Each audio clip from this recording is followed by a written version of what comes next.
Hello दोस्तों, आज की वीडियो में आप सभी का स्वागत है।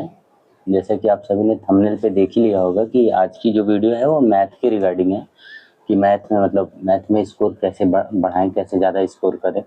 जैसे कुछ लोगों का है मैथ से सभी लोगों को प्रॉब्लम होती है, तो मैथ वीक होता है जिनका, और जिन्होंने थोड़ा पढ़ा हुआ है उनके लिए भी है, जिन्होंने नहीं पढ़ा है जो अभी स्टार्ट कर रहे हैं। जैसे कि अभी यूपी पुलिस की वैकेंसी आने वाली है, दिल्ली पुलिस की वैकेंसी आ चुकी है, यूपीएसआई की वैकेंसी आ चुकी है, तो उन सभी में मैथ है। दिल्ली पुलिस में भी 15 है मैथ, 15 मैथ के क्वेश्चन है। यूपीएसआई में 40 क्वेश्चन आते हैं। यूपी पुलिस में अभी तो पिछली बार लगभग 20 से 25 क्वेश्चन आए हैं, जो हम लोगों ने एग्जाम दिया था उसमें पहले तो 15 से 18-19 क्वेश्चन आते हैं, लेकिन इस बार लगभग 25 क्वेश्चन आए हुए थे। मैथ की ज़रूरत हर जगह है, बिना मैथ के हो नहीं पाएगा।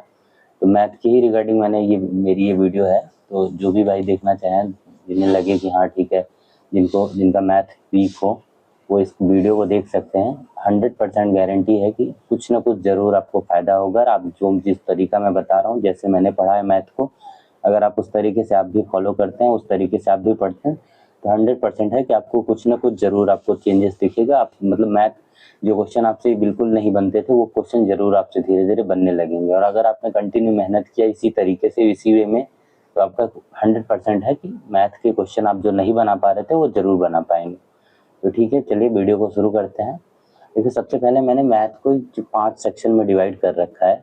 इसी तरीके से जब मैंने स्टार्ट किया था, मैंने पढ़ना शुरू किया था, तो मैंने खुद के लिए भी ऐसे ही डिवाइड किया था। जो भी स्क्रीन पे आप देख सकते हैं, मैंने 5 सेक्शन में इसको डिवाइड किया है। ठीक है, पहले सेक्शन में मैंने परसेंटेज को रखा है, प्रॉफिट एंड लॉस को, सिंपल इंटरेस्ट है, चक्रवृद्धि ब्याज, औसत और आयु। तो अब आप सोच रहे होंगे कि इन 5 चैप्टर को मैंने पहले सेक्शन में क्यों रखा है। इसको पांचों चैप्टर को एक ही सेक्शन में रखने का रीज़न ये है कि आप कहीं देखेंगे इन क्वेश्चन को, अगर ध्यान से देखेंगे इनके क्वेश्चन को, तो ये चैप्टर एक दूसरे से कहीं ना कहीं रिलेट करते हुए आपको मिलेंगे। तो बस इसीलिए मैंने इसको बनाया है, क्योंकि ये पांचों, तो अगर आप जैसे मैथ जब स्टार्ट कर रहे हैं, अगर मान लीजिए आपने कभी नहीं पढ़ा है, या जिसने पढ़ा भी है थोड़ा बहुत लेकिन मैथ के क्वेश्चन बनाने बैठ रहा है तो हो नहीं पा रहा है, ठीक है, तो आप कोशिश करिए कि आप चैप्टर वाइज, जैसे प्रतिशत मैंने लिखा है पहले पे, तो आप प्रतिशत से शुरू करिए, परसेंटेज को पहले बनाइए। कुछ लोग देखते हैं जैसे बुक खरीदे हैं तो बुक के अकॉर्डिंग, जैसे उसमें नंबर सिस्टम दे रखा है पहले, तो नंबर सिस्टम के ही क्वेश्चन बना रहे हैं। आपने देखा होगा एग्जाम में जब भी क्वेश्चन आते हैं, परसेंटेज हो गया, प्रॉफिट एंड लॉस हो गया, इन क्वेश्चन का वेटेज ज़्यादा होता है। कहीं ना कहीं परसेंटेज के 3-4 क्वेश्चन, प्रॉफिट एंड लॉस के 2-3 क्वेश्चन, नंबर सिस्टम वगैरह से आपको कभी कदार 1-2 क्वेश्चन देखने को मिल जाए, लेकिन उसमें तामझाम बहुत ज़्यादा है। यानी पढ़ना बहुत ज़्यादा है, लेकिन उतना ज़्यादा रिजल्ट उससे मिलना नहीं है, तो उसमें हम टाइम वेस्ट अपना नहीं करेंगे। ठीक है, तो जहाँ से क्वेश्चन ज़्यादा बनते हैं तो उन्हीं चैप्टर को टारगेट करेंगे। तो सबसे पहले आप क्या करेंगे, प्रतिशत को करेंगे।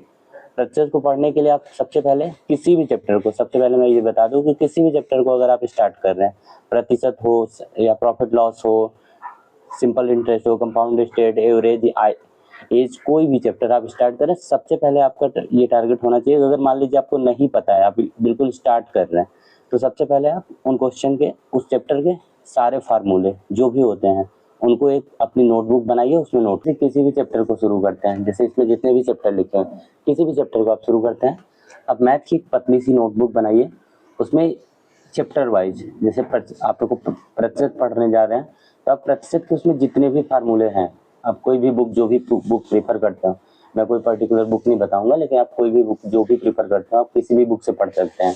ठीक है, तो उसमें आप प्रतिशत जैसे पढ़ने जा रहे हैं, प्रतिशत के जितने भी फार्मूले हैं, और एक अपनी पतली वाली नोटबुक रखिए, उसी में नोट करिए।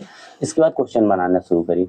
आप स्टार्टिंग में क्या करिए, फार्मूले आप बुक से, वो अपनी नोटबुक से देख देख के तभी क्वेश्चन बनाइए। आपको कोई ज़रूरत नहीं याद करने की। धीरे धीरे आप ध्यान नोटिस करेंगे, आपको सारे फार्मूले खुद ही याद हो जाएंगे। और जिस दिन आपसे क्वेश्चन बनने लग गया, तो फिर आपको फार्मूले की ज़रूरत पड़ेगी ही नहीं। फिर आपको माइंड में सेट हो जाएगा कि अच्छा ये ऐसे होता है, ये फार्मूला नहीं है, ये बस ऐसे ही है। और मैक्सिमम आप देखेंगे फार्मूला कहीं नहीं है। फार्मूले की, ये अर्थमेटिक में फार्मूले की ज़रूरत ही नहीं है। जो टीचर बताते हैं, जैसे जो बड़े बड़े टीचर हैं, पढ़ाते हैं यूट्यूब पे, बताते हैं कि ये ऐसे हो गया तो वो फार्मूला नहीं रहा, वो फार्मूला ही रहता है। जो बताते हैं कि मतलब ऐसे, लेकिन वो फार्मूला नहीं है, लेकिन वो फार्मूला हटा दिए, फार्मूला नहीं बोलेंगे कि फार्मूला है, ये ऐसा होता है, इस तरीके से बताएंगे आपको, ठीक है। तो उसमें वो रहता वही है। तो और आप भी, आपको भी जब लगेगा, जब क्वेश्चन बनने लगा तो आपको लगेगा कि फार्मूला नहीं है, ये फार्मूला नहीं था, ये ऐसे था, बस ऐसे ही बन जाएगा, ठीक है।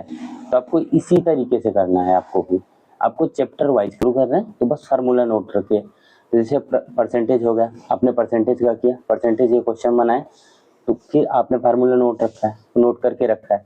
फिर भी अगर आपको नहीं समझ में आ रहा है, आप पीछे सोल्यूशन दिया रहता है, उसको देखिए, तब भी नहीं समझ में आ रहा है, आप कुछ क्वेश्चन को, जिस जो क्वेश्चन आपको नहीं समझ में आ रहा है, आप उनको सर्च करिए गूगल पे, उनके सोल्यूशन मिल जाएंगे आपको।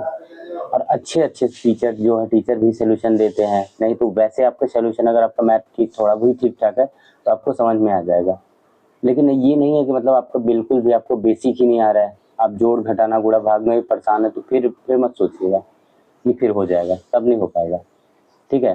तो अगर आपका सही है, बेसिक ठीक है, आपको क्वेश्चन की अंडरस्टैंडिंग है, आप देख के क्वेश्चन समझ रहे हैं कि क्वेश्चन क्या क्या है, करना क्या है उसमें, ये सब चीजें समझ में आ रही है, फिर आप बस फार्मूला सामने रख के ऐसे एकदम, या फिर आपको नहीं है याद नहीं, आप ऐसे बिल्कुल लिख के अपने सामने जहाँ पढ़ते हैं वहाँ पे चिपका लीजिए।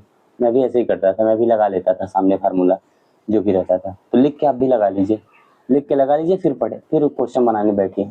अब जब भी जहाँ भी नहीं समझ में आ रहा है, आप क्वेश्चन दे, आप सामने फार्मूला आपको लगाइए, उसमें से देखिए, और उसके बाद फिर क्वेश्चन बनाइए। 1 दिन 2 दिन 4 दिन आप बस, लेकिन कंटिन्यू आप मेहनत करते रहिए, उसको टाइम देते रहिए उसको। एक दिन एक टाइम आएगा कि आपसे क्वेश्चन बनने लगेगा, आराम से बनेगा। और सारे चैप्टर को आप इसी तरीके से करिए, चैप्टर वाइज, हर एक चैप्टर को, प्रतिशत का, फिर साधारण ब्याज जो भी है, लाभ हानि, इसमें औसत है, आयु है, ठीक है। अब जब तक ये, फिर ये जब भी 2 4 6 चैप्टर हैं पहले सेक्शन में, फिर ये कंप्लीट करते हैं आप, तो दूसरे सेक्शन मैंने रखा है समय और दूरी, रेल है, नाव धारा, समय कार्य, पाइप और टंकी।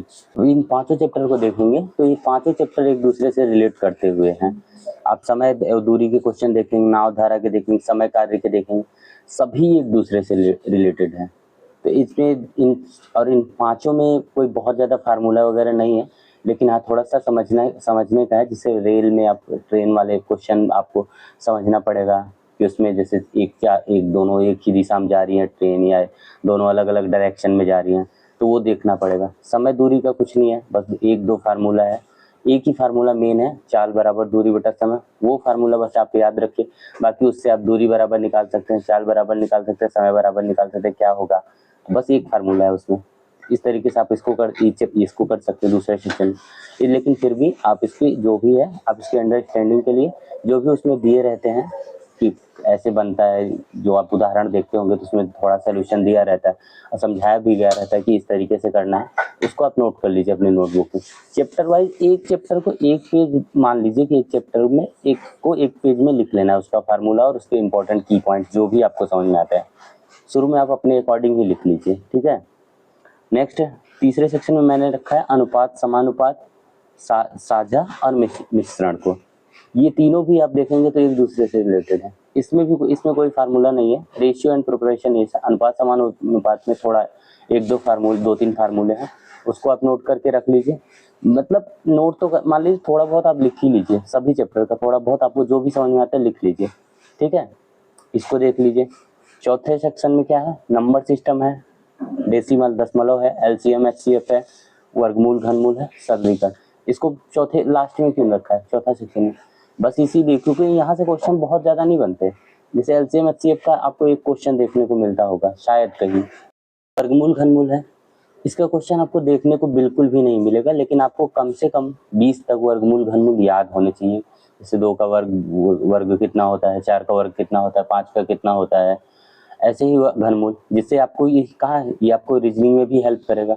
रीजनिंग में भी आप क्वेश्चन बनाने जाएंगे, रीजनिंग में भी आपको क्वेश्चन बनाने में हेल्प करेगा। सिंप्लीफिकेशन का आपको क्वेश्चन हर एक एग्जाम में एक क्वेश्चन जरूर देखने को मिलेगा, तो आप सिंप्लीफिकेशन का क्वेश्चन जरूर, सिंप्लीफिकेशन को आप समझ लीजिए। सिंप्लीफिकेशन में स्पेशली वही वी मॉड मॉस का जो नियम है, बस उसी तरीके से आप फॉलो करेंगे और आपका कैलकुलेशन ठीक ठाक है तो आराम से क्वेश्चन बना ले जाएंगे, इसमें कोई दिक्कत नहीं सिंप्लीफिकेशन में। लास्ट वाला सेक्शन है जो 5वां है, मेंसुरेशन है, क्षेत्रफल है और त्रिभुज, इन 3 चैप्टर को मैंने रखा है। तो इन तीनों चैप्टर में आप ध्यान रखेंगे, इन तीनों में आप देखेंगे बस इसमें कुछ भी नहीं है, इसमें आपको कुछ भी पढ़ने का मतलब आप पढ़ने का या तो कोई क्वेश्चन का तरीका और का कुछ, बस आपको अगर फार्मूला याद है तो आप आराम से क्वेश्चन बना देंगे। जैसे अगर बेलन का आयतन पूछे तो आपको अगर बेलन का आयतन का फार्मूला याद है तो आप रखेंगे, नहीं याद है तो खत्म। फिर आप उसमें कोई तरीका नहीं अप्लाई कर सकते कि मैं ये कर दूंगा, ये कर दूंगा। गोला का आयतन पूछ रहा है तो आपको वो याद अगर है तो आप वहां पे रखेंगे, नहीं याद है तो फिर आप कुछ नहीं कर सकते उसमें, ठीक है। तो इसके लिए आपको फार्मूला याद, तो मैंने जो स्टार्टिंग में बताया कि आपको एक चैप्टर के लिए एक पेज रखना है, और इसमें कितना 6, 6 5 11, 11 3 14, 14 3 17, 2 19, 19 3 22, टोटल 22 मैंने लिख रखा है। जो मुझे इंपॉर्टेंट लगा है मैंने 22 पूरा लिखा है। अब मुझे जहाँ तक लगता है कि इन्हीं इससे बाहर क्वेश्चन नहीं आता, जो आता है इन्हीं चैप्टर से क्वेश्चन आता है, ठीक है। और आप स्टार्टिंग करिए तो स्टार्टिंग में आप पूरा बहुत ज़्यादा टफ क्वेश्चन बनाने के चक्कर में मत पड़िएगा, सिंपल क्वेश्चन से शुरू करिए, इजी इजी। आपको बता रहा था कि जब भी आप स्टार्ट कर रहे हैं क्वेश्चन बनाने से, आप टफ क्वेश्चन की तरफ जाइए ही मत। आप टफ क्वेश्चन बनाने जाएंगे तो आपका कॉन्फिडेंस डाउन होगा, आपसे क्वेश्चन बनेगा भी नहीं, ठीक है। तो आपको क्या करना है, सिंपल क्वेश्चन से, जो आपको सिंपल क्वेश्चन दिख रहे हैं उनसे शुरू करिए, छोटे छोटे क्वेश्चन उनको बनाइए।